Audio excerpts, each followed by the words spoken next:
The second most popular video I have on YouTube right now is 8 reasons you should not marry a single mother. Here's the video.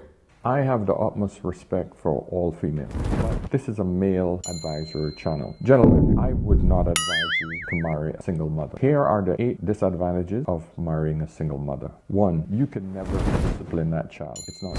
2, if the mother leaves, that's it. You have no hold over the child at all. Even though you had an emotional bond with that child, doesn't matter. If the mother is pissed off at you, she will use that against you. 3, your resources goes into another man's DNA. 4, if it's a girl, huge problem. All it takes is female teenage rage for her to accuse you of any sexual act. The mother will never ever believe you over her child, and the relationship will never be the same again. 5, there will never be spontaneous sex. 6, you will always need a babysitter. 7, you will always be in a relationship with the father of the child as well. You will never have time to build a relationship with the mother alone. Relationships are hard enough as it is. You shouldn't have a third person involved. And 8, and you will never ever come first. And holy crap, I got a lot of pushback on this video.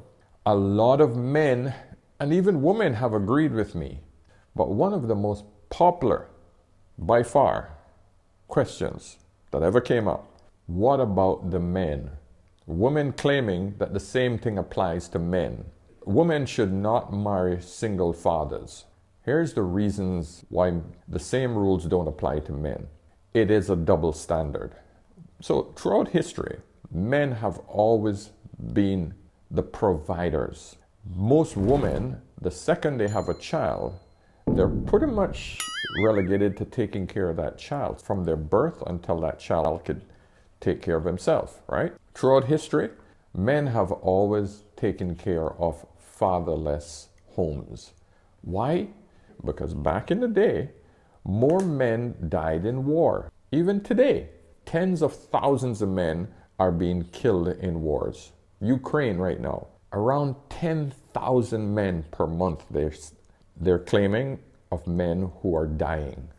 There are no women in those wars.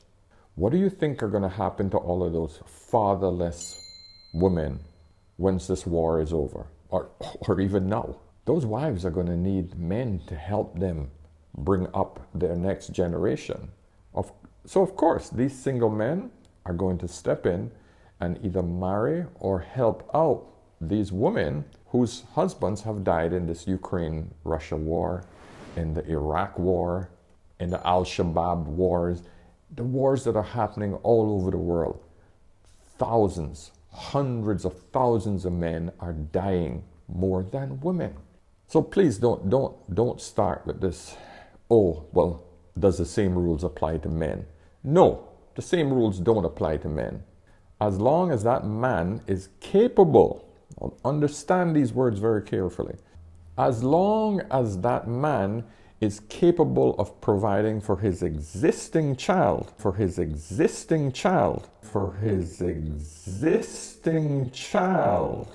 and you see that he can provide for your kids as well, then why not? Why shouldn't a man take up the role? But he has to be able to provide financially, emotionally, psychologically, like everything else you would look for in a man before you even had kids. These are the fathers with previous mothers that you should allow into your life. Remember. Did you know that women leave men 80% of the time? And if they're college educated, it's 90. So if you get divorced, it's 80% of the time like the woman leaves. And one of the number one predictors of divorce is actually if the woman out-earns the man. Oh, I love that. I actually love that. I can't lie. You love that? You don't think that's kind of...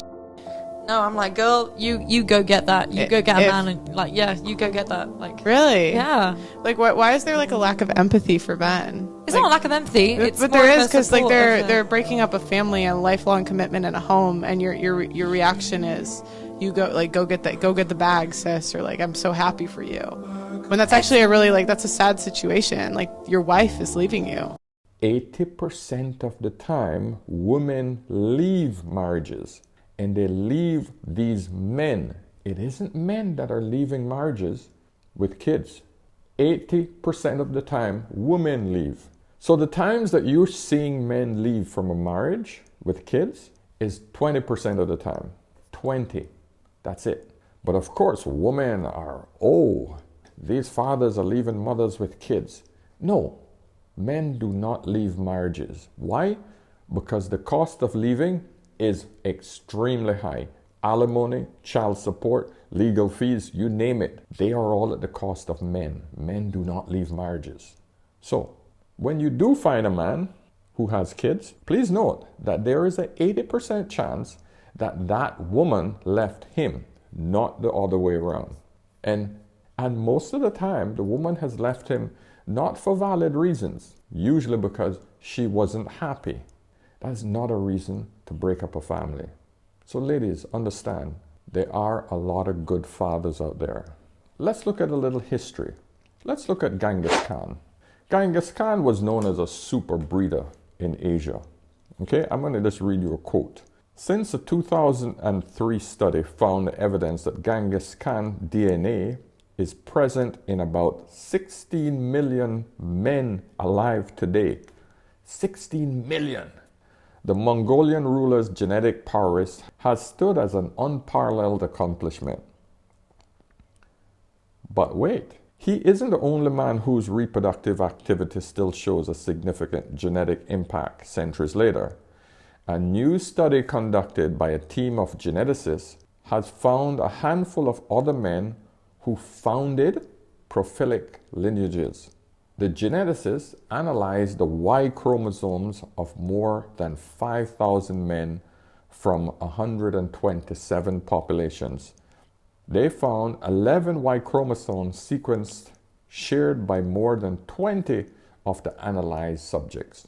Chalk down one of those as Genghis Khan, and that leaves 10 other men who founded a long-lived and widely spread family tree.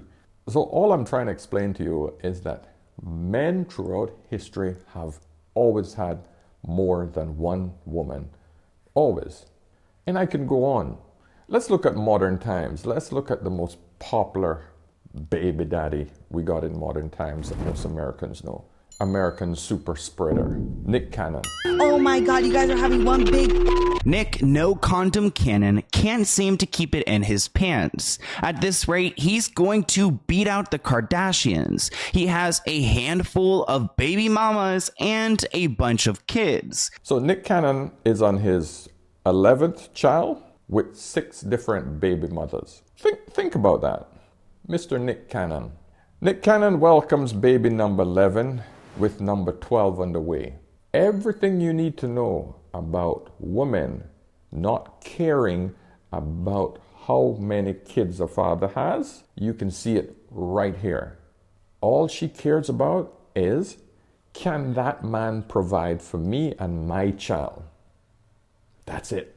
That's all women are concerned about. So when I keep getting these, oh, you know, what about men? Men do the same thing. Stay away from those baby daddies. Yes, I say stay away from them because there are tons of other really good men out there that would be loyal and trustworthy, that would give you a great, great home. But women don't want that. Women want the top guys. Women want the Nick Cannons. Women want the superstars. Women want the rappers. Women want the bag. That's all you guys are concerned about. Average men, there are tons of them out there. Boys that I dated, I thought, you know what? Let me just date the good guy. And that didn't work out because I felt like superior to him. There was no sexual polarity. It just didn't work out because I felt like I was the boss. I felt Did you find yourself snapping on him and getting a little bit more disrespectful than you normally would? Very. That's typically what happens. Yeah. And I did things to him that I wouldn't do to Katie. And it's unfortunate because he's the good guy. He didn't do anything to me. The problem is that he didn't put me in my place when he should have. More than 60% of black men are single and childless at eligible age for marriage. That is an insane statistic. So don't tell me about, oh, what about men? Don't ever bring up that argument again. And I hope you ladies would watch this video because it's extremely important for you to think rationally about why these things happen. No one looks at history. No one looks at why women do the things they do. the first thing they do is to just jump on men to try to shame or try to deflect or try to pass on responsibility. Women have to take responsibility for themselves. Gentlemen, here's the type of baby mothers I am recommended that you stay away from. Stay away from women who have given birth to a child who said, I don't need a man. She screwed up in her early years, and now she's trying to get you to fix her problem because the responsibility she's now discovering is a lot harder than she thought it was. So now she's going to try to find a good guy to take care of the baby she had with a guy that didn't want her. Women are responsible for every child that's born. Stay away from her. That shows you the sign of a woman who's not capable of making sound, rational decisions. Baby mother number 2. If you discover that she tried to trap another man into marrying her by having a baby, stay away from her. That one don't need any explanation. Number 3, if there is a baby mother who married a man and then decides to leave him in hoping that she could monkey branch to another or better man, don't even look at her. Find out exactly why she left her husband and decided to break up her home. Because this is a woman who says, I don't care about the man or my child. I am only concerned about me, and I am getting out. I am breaking up my home because I'm not happy again. Do not marry that woman. These are women that have to understand that decisions that you made earlier in your life, if they were hard decisions, if they were decisions that required a shitload of attention and you took it too casually, you don't deserve a second chance. I'm sorry, there's no such thing. If you want to understand how that relates to a man, imagine a man deciding like, hey, one day I'm going to go sell drugs on the side because I need some money. And he gets arrested. He got a rap sheet. It goes with him for life. Oh, he decided to go and, sleep with an underage girl, not knowing, or he did know. This was when he was in his 20s. That goes with him for life. And I could name you a shitload of problems men will have if he made bad decisions early in his life, especially if he's a black man.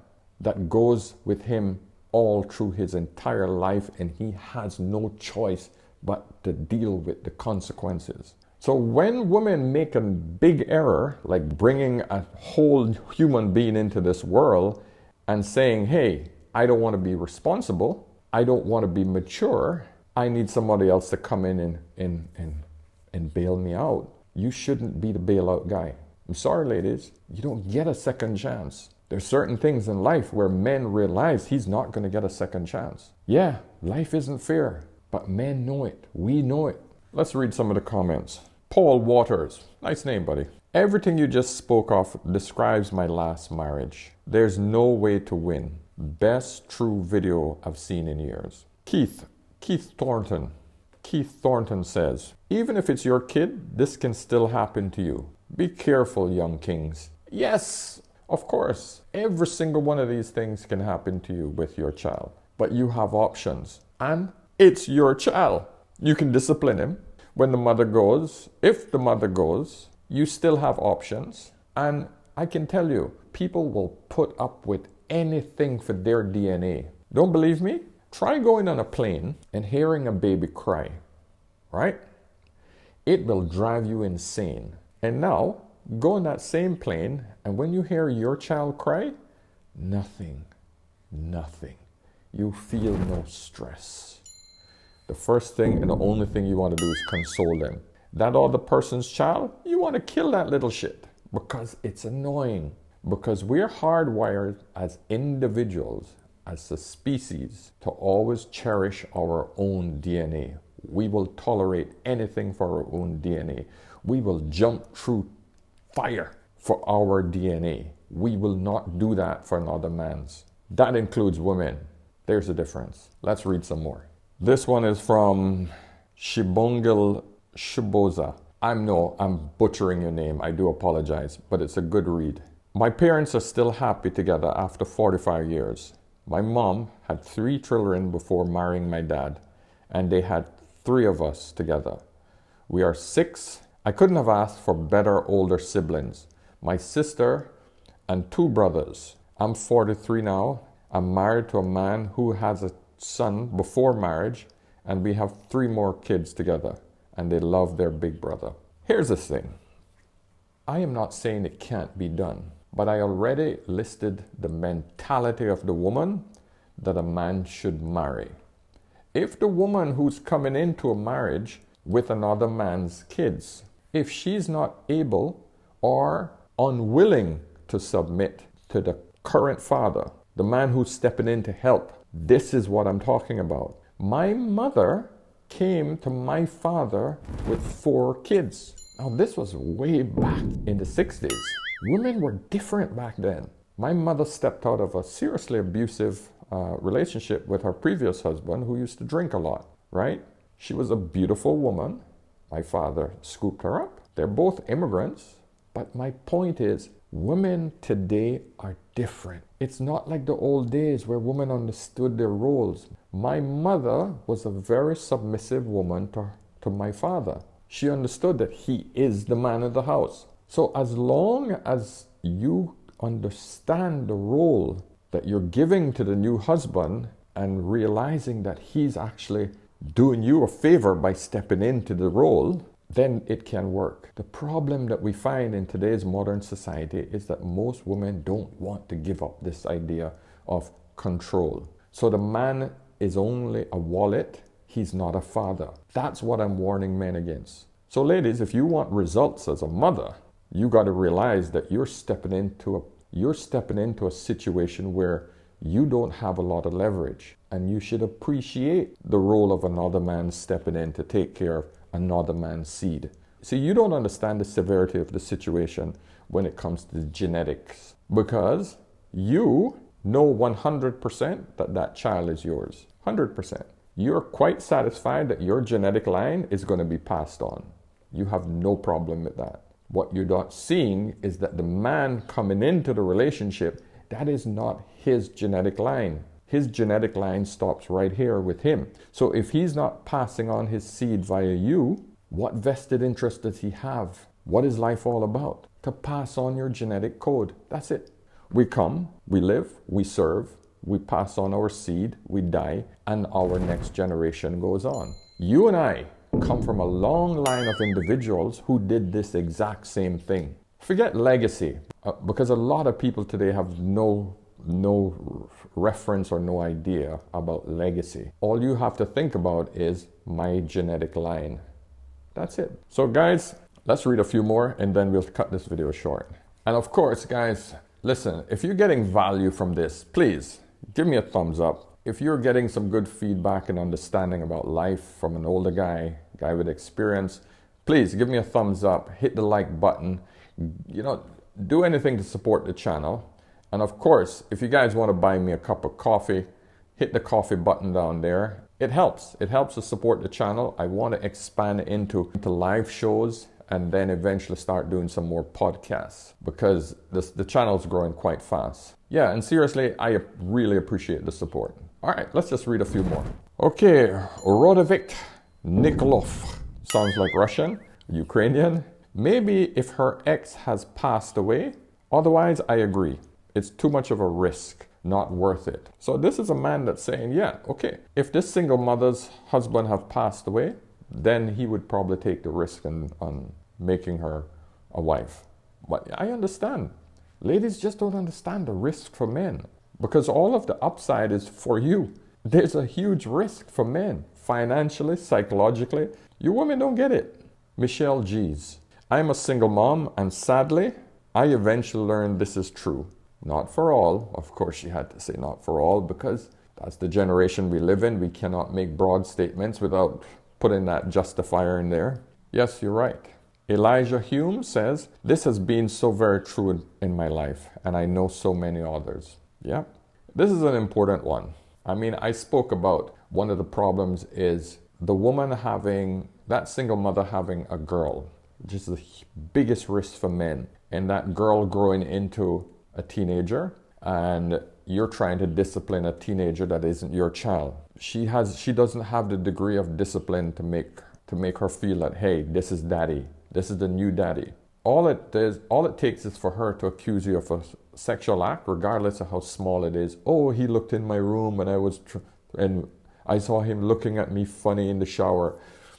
He walked in the room and I was naked and he didn't close the door properly. Any little innuendo that she says to her mother, and your relationship is screwed. Now this person, Space Seed, says, you also got to point out getting involved with a mother that has a son. Now you got to try and assess or assert who the alpha male is in the household, especially if the father is not that involved. That's his real father.